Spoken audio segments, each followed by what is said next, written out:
Hello दोस्तों, कैसे हो आप लोग। आई होप आप सभी लोग अच्छे होंगे।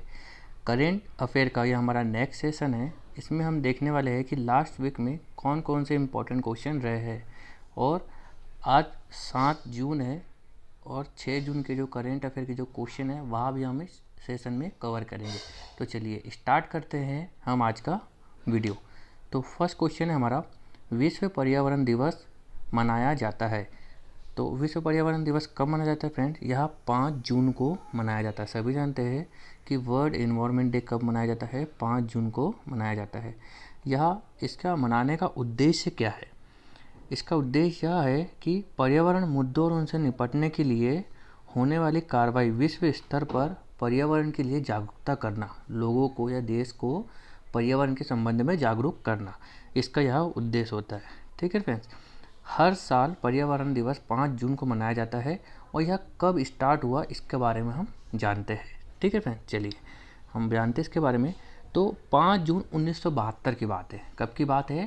5 जून 1972 की। ठीक है, 1972 में एक संयुक्त राष्ट्र पर्यावरण UNEP प्रोग्राम क्या होता है, इसकी स्थापना होती है। किसकी होती है? UNEP। आप फोटो में देख सकते हो, ये है UNEP। ठीक है, इसकी स्थापना कब होती है? 5 जून 1972 को। अब इसमें क्या होता है फ्रेंड्स, मानव पर्यावरण पर यह पहला सम्मेलन था। कौन सा? मानव ने पर्यावरण पर स्टॉकहोम, एक जगह है, कहाँ? स्टॉकहोम, कनाडा में स्टॉकहोम है। ठीक है, वहाँ पर यह सम्मेलन होता है और इसमें क्या होता है, UNEP की स्थापना होती है। किसके लिए? पर्यावरण संरक्षण के लिए। ठीक है, लेकिन 1972 को नहीं मनाया जाता है पर्यावरण दिवस। कब मनाया जाता है? पहली बार यहाँ सिर्फ सम्मेलन होता है। पहली बार पर्यावरण दिवस कब मनाया जाता है? 1974 को। कब मनाया जाता है? 1974 को मनाया जाता है। वह किस लिए मनाया जाता है? क्योंकि UNEP की कब स्थापना हुई थी? 5 जून को हुई थी। इसी कारण क्या होता है, हम 1974 से क्या मनाते हैं? पर्यावरण दिवस मनाते हैं। ठीक है, आई होप आपको इतना समझ में आया होगा। तो सबसे पहला जो पर्यावरण दिवस मनाया था उसकी थीम क्या थी? तो हर साल फ्रेंड्स एक थीम रखी जाती है जागरूकता करने के लिए। एक क्वाट या एक मतलब एक फ्रेज रखी जाती है जिससे क्या हो सके, लोगों में जागरूकता फैल सके या उसको एक ऐसा कोटेशन पढ़ के उनमें पर्यावरण के प्रति जागरूक हो सके। ठीक है, तो सबसे पहले थीम रखी गई थी, पहली थीम थी केवल एक धरती। कौन सी थी? केवल एक पृथ्वी या धरती। ठीक है फ्रेंड्स, ये पहले सम्मेलन की थीम थी। तो इस बार कौन सा है? इस बार 2021 में जो पर्यावरण दिवस हुआ है इसकी क्या थीम रखी गई है? तो इसकी थीम रखी गई है फ्रेंड्स, इकोसिस्टम रिस्टोरेशन। क्या रखी गई है? Ecosystem restoration. ठीक है, रीस्टोरेशन इसकी इस बार की थीम रखी गई है। ठीक है, चलिए अब यदि आपसे 2020 की पूछ सकता है कि 2020 की क्या थीम रखी गई थी फ्रेंड्स, तो आप क्या बताएंगे? प्रकृति के लिए समय। प्रकृति के लिए समय। ठीक है फ्रेंड्स, यह 2020 की इसकी थीम हो जाती है। या कई बार एग्जाम में पूछा गया है कि पर्यावरण दिवस की थीम क्या होती है, इसलिए मैंने आपको इससे बता दिया। ठीक है, चलिए अब इसमें कितने देश होते हैं फ्रेंड्स? तो 143 देश सालाना इसमें भाग लेते हैं और हर एक देश मेजबान देश बनता है। मतलब कि हर एक देश अपने अपने नंबर पर पर्यावरण दिवस को सेलिब्रेट करता है। तो इस बार जो होस्ट कंट्री थी वह कौन थी फ्रेंड्स? पाकिस्तान थी। कौन थी? पाकिस्तान थी, जहाँ पर इस्लामाबाद उसकी जो राजधानी है पाकिस्तान की, वहाँ पर यह सम्मेलन हुआ। ठीक है, इस बार का 2021 का। भारत में कब हुआ था यदि आपसे पूछ ले, तो भारत में कब हुआ था? 2018 में हुआ था। और उसकी क्या थीम रखी गई थी फ्रेंड्स? तो इसकी थीम रखी गई थी बीट प्लास्टिक पॉल्यूशन। क्या रखी गई थी? Beat plastic pollution. ठीक है फ्रेंड्स, यह इसकी 2018 की यह थीम रखी गई थी जो भारत ने मेज़बानी की थी। ठीक है, आई होप आपको यह सारा का सारा समझ में आया होगा। गांधी जी ने एक बहुत अच्छी लाइन कही है, मैं आपको पढ़ के सुनाता हूँ, आगे देखते हैं हम। ये गांधी जी ने एक लाइन कही है, पृथ्वी हर आदमी की ज़रूरत को पूरा करने के लिए पर्याप्त प्रदान करती है, लेकिन हर आदमी के लालच को नहीं। मतलब कि प्रकृति के पास इतना है, पृथ्वी के पास इतना है कि वह आपकी ज़रूरत को पूरा कर सकती है, लेकिन लालच करने वाले व्यक्ति की ज़रूरत वह पूरी नहीं कर सकती। तो फ्रेंड्स, हमें पर्यावरण का संरक्षण करना चाहिए, पेड़ ज़्यादा से ज़्यादा लगाना चाहिए और उनको कटने से बचाना चाहिए। ठीक है फ्रेंड्स, जिससे हमको ऑक्सीजन मिलती है उनकी हमको रक्षा करनी चाहिए। तो आई होप आपको यह क्वेश्चन समझ में आएगा। चलिए हम नेक्स्ट क्वेश्चन की तरफ चलते हैं। नेक्स्ट क्वेश्चन है हमारा, यह भी बहुत इंपॉर्टेंट क्वेश्चन है, 5 जून 2021 को किस संघ शासित प्रदेश ने छात्रों के लिए यूनटैब योजना लागू की है? तो वह कौन सा राज्य है फ्रेंड्स, कौन सा संघ शासित प्रदेश है? तो वह कौन सा है? लद्दाख है। कौन सा है फ्रेंड्स? लद्दाख है। ठीक है, लद्दाख अभी कब, कितनी तारीख को बना है? 31 अक्टूबर 2019। कब? 31 अक्टूबर 2019 को फ्रेंड्स लद्दाख क्या बनता है? यूनियन टेरिटरी बनता है। किससे अलग होकर बनता है? तो ये जम्मू एंड कश्मीर से अलग होकर क्या बनता है? यूनियन टेरिटरी बनता है। ठीक है, अब इस योजना के अंतर्गत क्या होता है और यह योजना किसने लागू की है? तो फ्रेंड्स यहाँ के प्रथम या पहले आप बोल सकते हो उपराज्यपाल।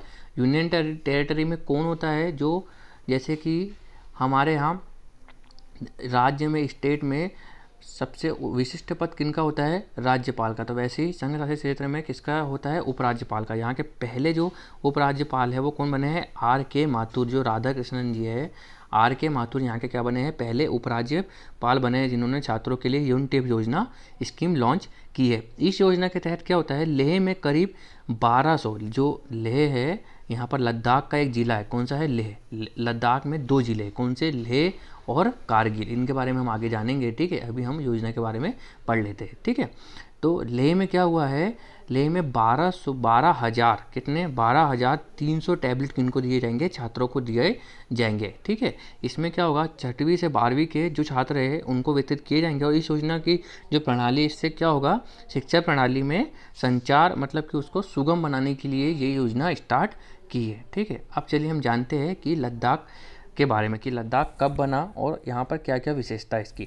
तो जम्मू एंड कश्मीर से पुनर्गठन होने के बाद लद्दाख 31 अक्टूबर 2019 को लद्दाख केंद्र शासित प्रदेश के रूप में स्थापित होता है। और यहाँ पूर्व में क्या होता है? पूर्व में किससे मिलता है?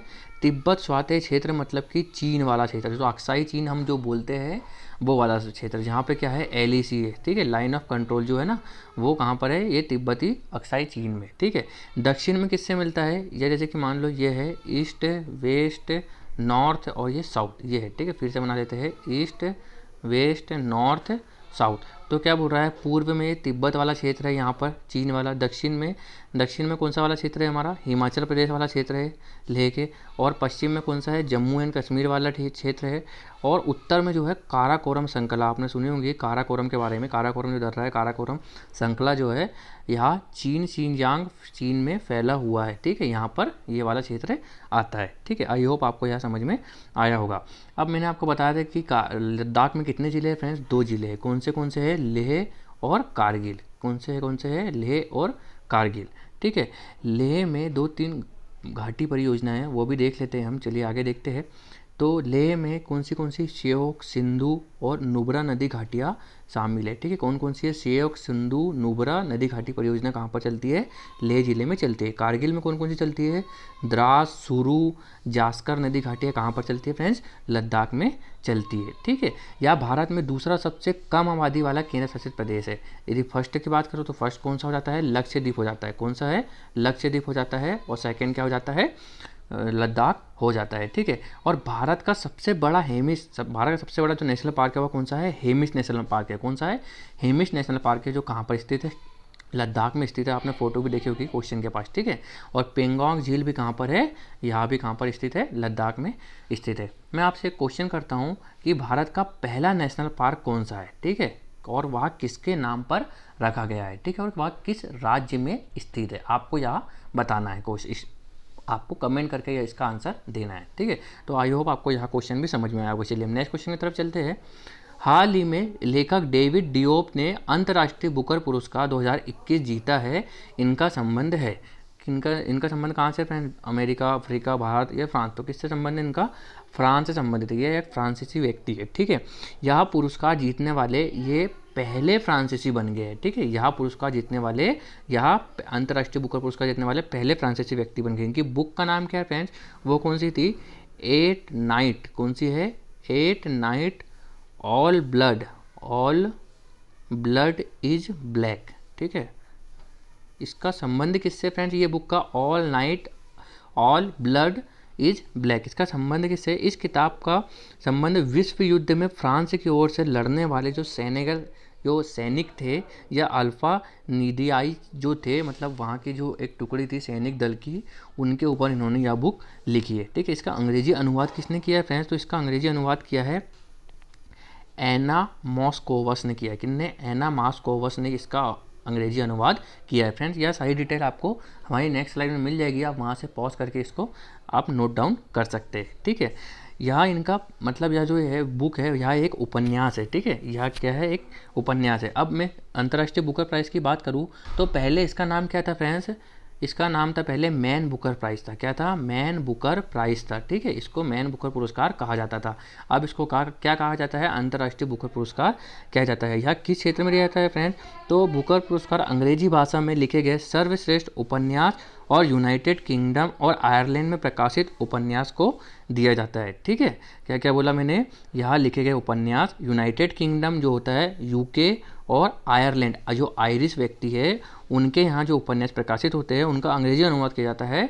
ठीक है, उस क्षेत्र में उनको यह पुरस्कार दिया जाता है। और यह कब से स्टार्ट हुआ है फ्रेंड्स?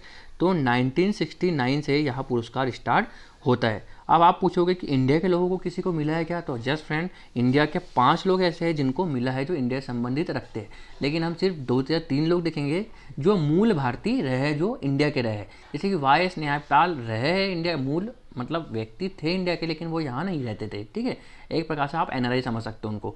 तो हम वह व्यक्ति की बात करेंगे जो इंडिया मूल के रहे।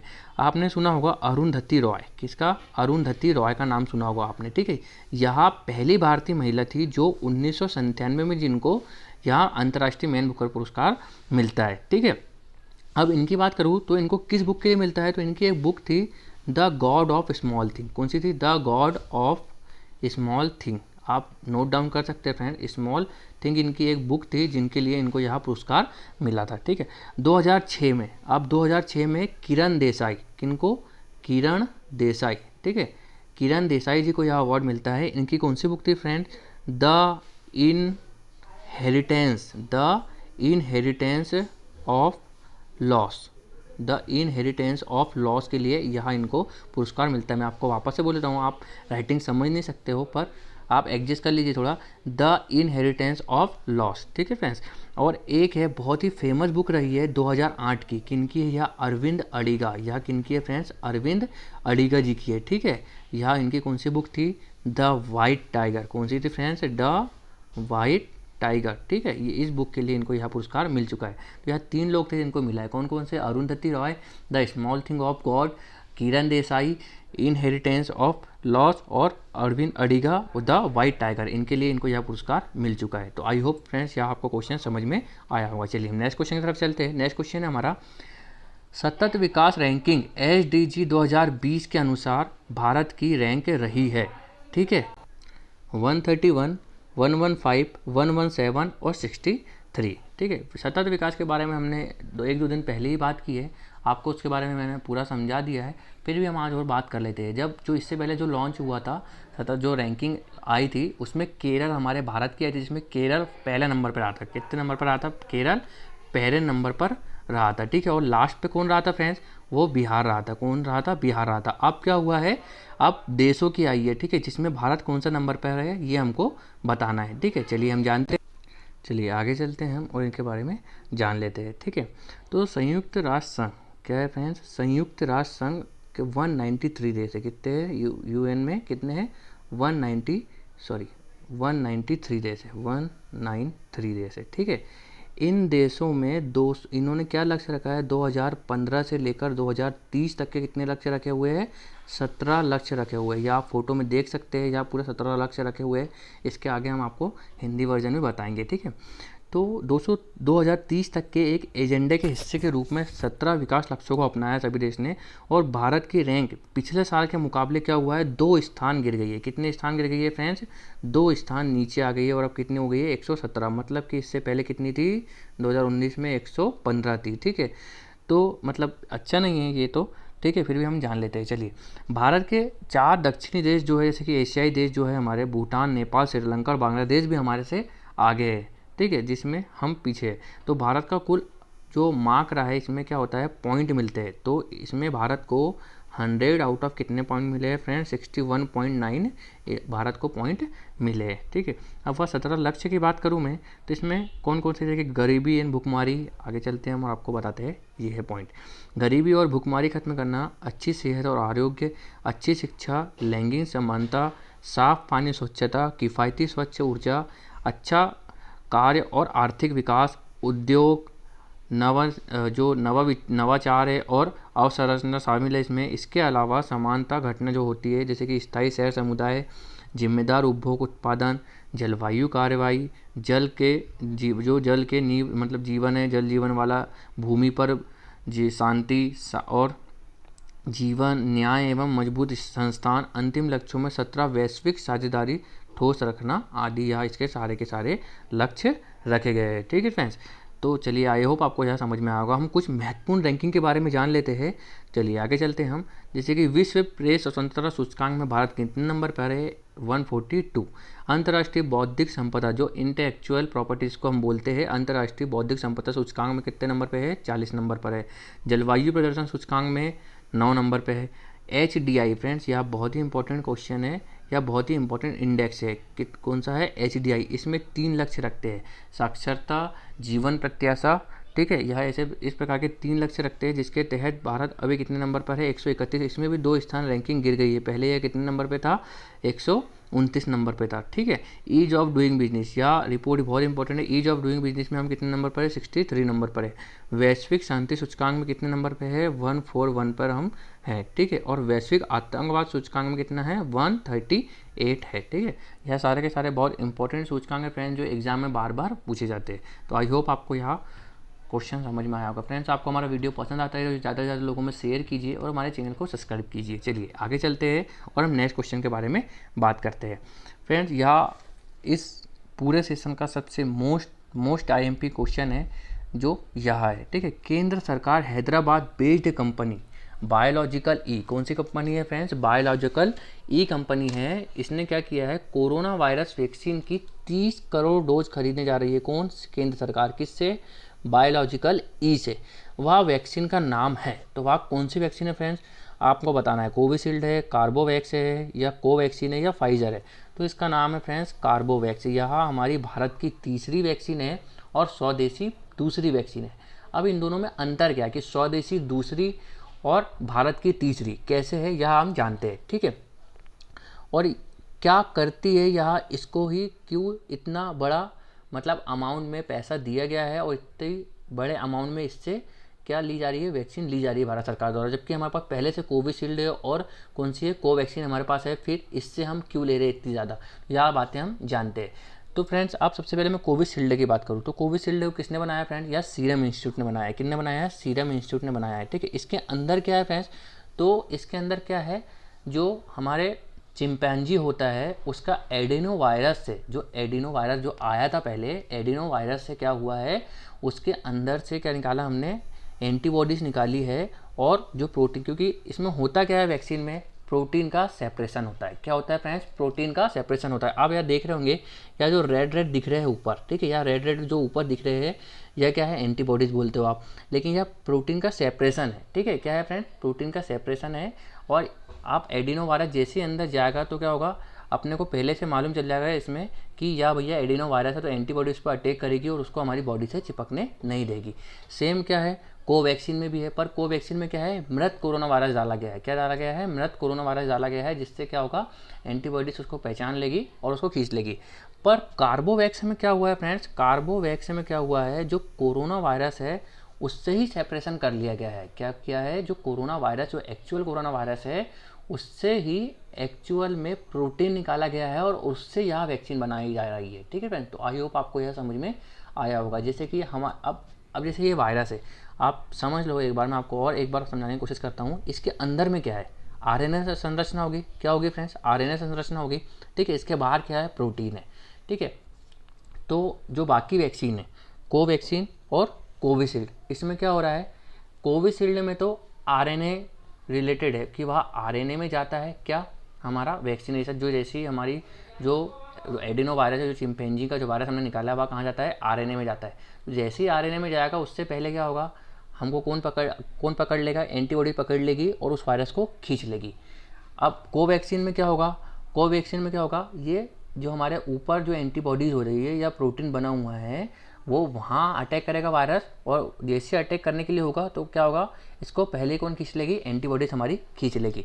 लेकिन कार्बोवैक्सीन में वैसा नहीं, कार्बोवैक्सीन में क्या है, कार्बोवैक्सीन में जो वायरस है हमारा, वायरस को ही हमने एंटीबॉडीज़ के रूप में कन्वर्ट कर दिया। आप ये समझ लो, ठीक है। वैक्सीन का काम क्या होता है, एंटीबॉडीज़ बनाना, ठीक है। तो आई होप आपको यह समझ में आया होगा, यह बहुत ही इंपॉर्टेंट क्वेश्चन है, ठीक है। इसलिए क्या हुआ है, जो थर्ड फेज या तीसरी लहर आने वाली है उसके लिए पहले से भारत प्रिपेयर हो चुका है, और इसका फेज़ 3 में ट्रायल भी चल रहा है जो सक्सेसफुली अभी तक के जा रहा है। इसलिए इतने बड़े अमाउंट में कार्बोवैक्स को या ई बायोलॉजिकल जो कंपनी है उसको इतने बड़े अमाउंट में वैक्सीन बनाने के लिए क्या किया है, टेंडर दे रही है कौन, केंद्र सरकार, जिससे भारत तीसरी लहर से बच सके। और अभी तक के सबसे असरदार वैक्सीन भी कौन सी है, कार्बोवैक्स वैक्सीन ही है।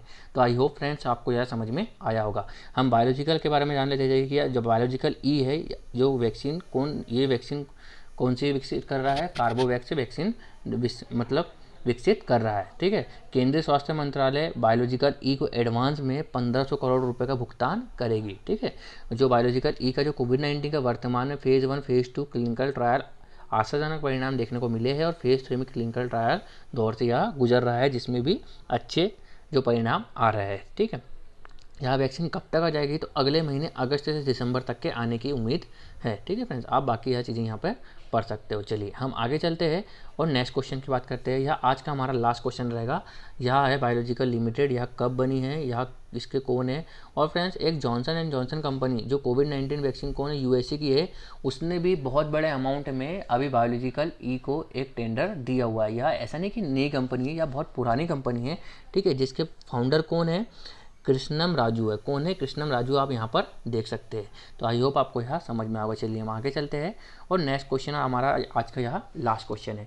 पद्मश्री पुरस्कार सम्मानित प्रसिद्ध साहित्यकार लक्ष्मी नंदन बोरा का 89 वर्ष की उम्र में निधन हो गया, इनका संबंध है। तो यह किस राज्य से संबंध रखते हैं फ्रेंड्स, असम राज्य से संबंध रखते हैं। किस राज्य से संबंध रखते हैं फ्रेंड्स, असम राज्य से संबंध रखते हैं। अब फ्रेंड्स यह क्यों फेमस है या इनका क्यों बात हो रही है, क्योंकि यह असमिया भाषा, जो असम की भाषा कौन सी है, असमिया भाषा है, कि एक प्रशंसित उपन्यासकार रहे हैं और लघु कथाकार भी रहे हैं। कौन, लक्ष्मीकांत बोरा। इनकी सबसे फेमस कृति रही है पाताल भैरवी। आपने सुना होगा कौन सी कृति रही है, पाताल भैरवी, ठीक है। पाताल भैरवी इनकी सबसे फेमस कृति रही है, और इनको क्या हुआ है, पद्मश्री अवार्ड से भी सम्मानित कर चुके हैं। कब, 2015 में। भारत सरकार में इनको क्या किया था, 2015 में पद्मश्री अवार्ड से सम्मानित किया था, ठीक है। चलिए हम असम के बारे में जान लेते हैं। तो इसका आंसर क्या हो जाएगा फ्रेंड्स, ए हो जाएगा, ठीक है। इसका आंसर क्या हो जाएगा, ए हो जाएगा। सॉरी है ना, यहाँ बी लिखा हुआ है, आप इसको सुधार लीजिएगा और यहाँ पे ए कर लीजिएगा, ठीक है। चलिए आगे चलते हैं हम और असम के बारे में कुछ महत्वपूर्ण फैक्ट जानते हैं। असम उत्तर पूर्वी क्षेत्र राज्य है और असम अन्य उत्तर पूर्वी राज्यों से भी घिरा हुआ है, ठीक है।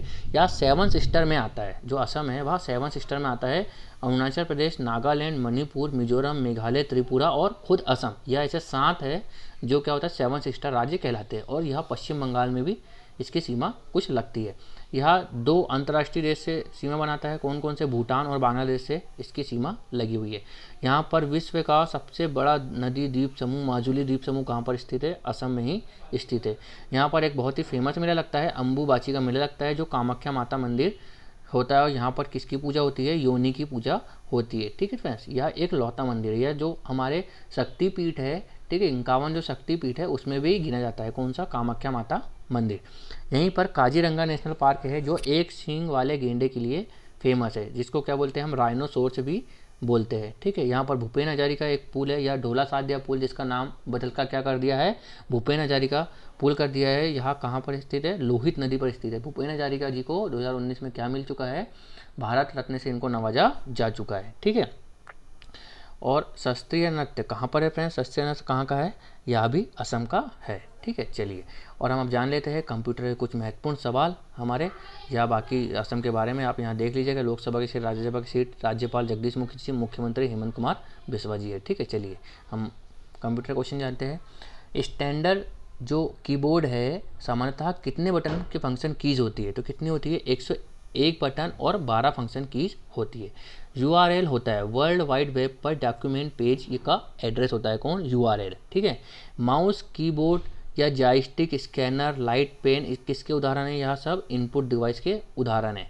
कंप्यूटर के डंप होने का क्या कारण होता है, तो वायरस। क्या होता है, कंप्यूटर डंप हो जाए या मतलब चलना काम करना बंद करे तो क्या होता है, उसका कारण वायरस होता है। कंप्यूटर में प्रयुक्त होने वाला आईसी चिप से किसका बना होता है, तो सिलिकॉन का बना होता है, ठीक है। प्रिंटर, स्पीकर तथा मॉनिटर किसके उदाहरण हैं, तो आउटपुट डिवाइस के उदाहरण है, ठीक है फ्रेंड्स। तो आज का सेशन हमारा यहीं समाप्त होता है।